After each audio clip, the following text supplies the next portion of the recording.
Solo levelling, जो कि हाल ही में रिलीज हुई सभी एनिमेटेड सीरीज में से I think one of the best anime है और इसका बस सीजन 1 ही एयर हुआ है जहां पर 12 एपिसोड्स हैं और आप में से कई लोग होंगे जिन्हें आगे की कहानी के बारे में जानना होगा। ये वीडियो उन्हीं लोगों के लिए है। खैर बाकी टाइम वेस्ट ना करते हुए वीडियो की शुभारंभ करते हैं।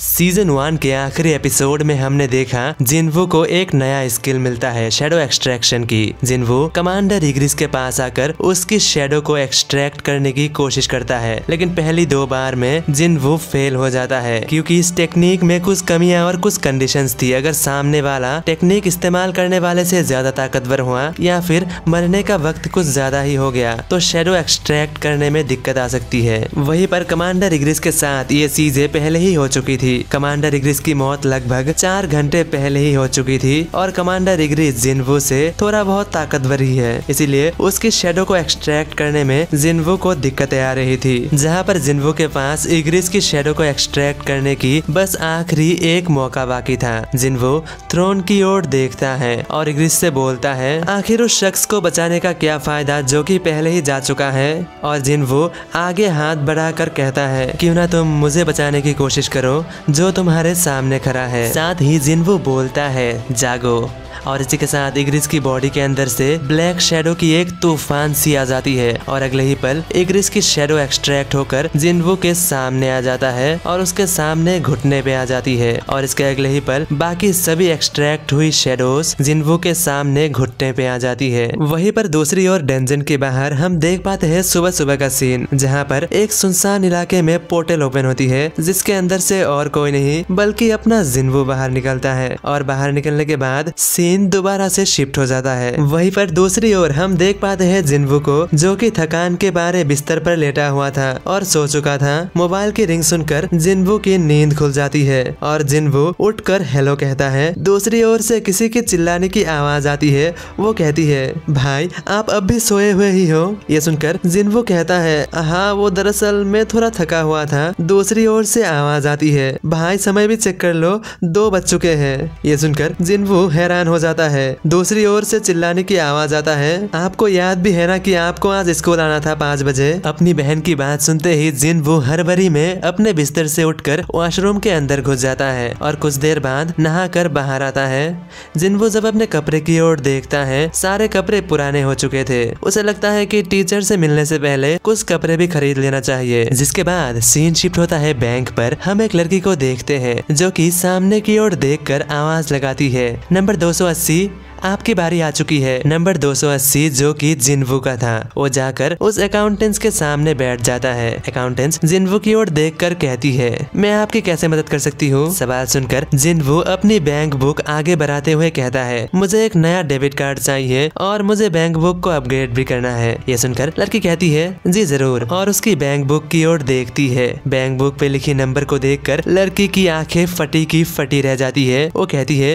क्या मैं एक सवाल पूछ सकती हूँ आप कौन सी जॉब करते हैं। ये सुनकर जिन्वू जवाब में कहता है मैं हंटर हूँ। जिन्वू की जवाब सुनकर लड़की को अब हैरानी नहीं होती क्योंकि उसने सुन रखी थी हंटर्स जो कि हाई रैंक के होते हैं वो बहुत ज्यादा पैसे कमाते हैं। और सामने वाली लड़की को जैसे ही ये एहसास होती है कि जिन्वू के पास बहुत पैसे है तो लड़की तुरंत ही अपने पास से बहुत सारी स्कीमें निकाल लेती है और जिन्वू को दिखाने लग जाती है। वहीं पर जिन्वू समझ जाता है कि आखिर लड़की क्या करना चाहती है। वो तुरंत ही मना कर देता है। इसके कुछ देर बाद हम देख पाते हैं जिन्वू के बहन को जो कि सामने जिन्वू की और अजीब तरह से देख रही होती है और शक भरी नजरों से देखते हुए सवाल पूछती है जिन्वू क्या ये सच में तुम ही हो। वहीं पर जिन्वू सवाल का जवाब देता है क्या कुछ अजीब है। जिन्वू की बहन जवाब में कहती है हाँ बहुत कुछ अजीब है आखिर कोई इंसान इतना ज्यादा कैसे बदल सकते हैं। वहीं पर जिन्वू जवाब में कहता है तुम क्या चाहते हो कि मैं तुम्हारे टीचर के सामने घर में पहनने वाले कपड़े पहनकर ही आ जाऊं। जिसके बाद जिन्वू अपने बहन के साथ उसके स्कूल के अंदर पहुंचता है जहां पर हर कोई जिन्वू की पर्सनैलिटी को देखकर हैरान हो जाता है। वहीं पर हर कोई जिन्वू से बात करने की कोशिश करती है खासकर लड़कियां। वहीं पर जिन्वू की बहन जिन्वू की ओर देखकर कहती है आप तो छा गए भैया। अरे हाँ, मुझे अभी याद आया, आपकी तो कोई गर्लफ्रेंड भी नहीं है ना? और आप कल रात को क्या कर रहे थे जो इतना ज्यादा थक चुके थे? आप कहे तो क्यों ना मैं एक क्यूट सी लड़की से आपकी मुलाकात करवा दूं। ये सुनते ही जिनवू अपनी बहन की गाल खींचते हुए कहता है, मेरी मजाक उड़ाना बंद करो। ये सुनकर तुरंत ही जिनवू की बहन उससे माफी मांगने लग जाती है। जिसके बाद सीन शिफ्ट होता है। जिनवू एक कमरे के अंदर पहुंचता है। अंदर से आवाज आती है, आओ अंदर आ जाओ। अंदर जाने के बाद जिनवू को देखकर जिनवू की बहन की टीचर जिनवू की तारीफ करती है और साथ ही बताती है, तुम्हारी बहन पढ़ाई में बहुत होशियार और बहुत अच्छी है, तुम्हें उसके बारे में चिंता करने की कोई जरूरत नहीं है। ये सुनकर जिनवू हाँ में जवाब देता है। टीचर आगे कहती है, और हाँ, तुम्हें पता ही होगा तुम्हारी बहन की हर बार अच्छी मार्क्स आती है और उसकी एकेडमिक रिपोर्ट भी बहुत अच्छी है, लेकिन फिर भी उसके ऊपर किसी भी तरह का कोई भी प्रेशर मत डालना। ये सुनकर जिनवू फिर से हाँ में जवाब देता है। साथ ही टीचर कहता है, मैंने सुना है कि तुम एक हंटर हो। ये सुनकर जिनवू कुछ पल के लिए हैरान हो जाता है। टीचर आगे कहती है, अगर ऐसा कभी हुआ कि तुम्हारी बहन के पास भी शक्तियाँ आ जाए, क्या तुम उसे भी हंटर बनाओगे? ये सुनकर जिनवू तुरंत ही मना कर देता है। ये सुनकर उसकी टीचर गहरी सांस लेकर कहती है, मुझे पता था। साथ ही टीचर आगे बताने लग जाती है, हाल ही में हमारे स्कूल के ही कई बच्चों को शक्तियाँ मिल रही है। शक्तियाँ मिलने के बाद उनमें से कई बच्चे स्कूल आना ही बंद कर दिए हैं। ये सुनकर जिनवू सवाल पूछता है, आखिर उनका रैंक क्या था? सुनकर टीचर जवाब देती है, शायद से वो सबसे लोएस्ट रैंक का होगा। ये सुनकर जिनवू भी हैरान हो जाता है। ई रैंक का हंटर सबसे कमजोर होता है, एक ना एक दिन वो लोग मर ही जाएंगे। साथ ही टीचर आगे बताती है, और हाँ, एक और बात, तुम्हारी बहन की एक दोस्त है जिसके पास भी पावर आ चुकी है, क्या तुम उससे बात कर सकते हो? एटलीस्ट वो ग्रेजुएट होने तक स्कूल आए। ये सुनकर जिनवू हैरान हो जाता है और मन ही मन सोचता है, हाँ, मेरी बहन की एक दोस्त भी थी, हान सॉन्ग। जिसके बाद सीन शिफ्ट होता है शाम को। हम हान सॉन्ग को देख पाते हैं जो कि एक बिल्डिंग के अंदर से बाहर की ओर आ रहा था। उसके सामने जिनवू पहले से ही खड़ा था। उसे देखकर वो लड़की कहती है, आप यहाँ पर क्या कर रहे हैं? क्या हुआ? क्या आपको मेरे टीचर ने यहाँ पर भेजा है? हान सॉन्ग की इतनी सारी सवाल सुनकर जिनवू अपने मोबाइल फोन पर अपनी बहन की तस्वीर निकाल कर लड़की को दिखाते हुए कहता है, क्या तुम इसकी दोस्त हो? जिना की तस्वीर को देखकर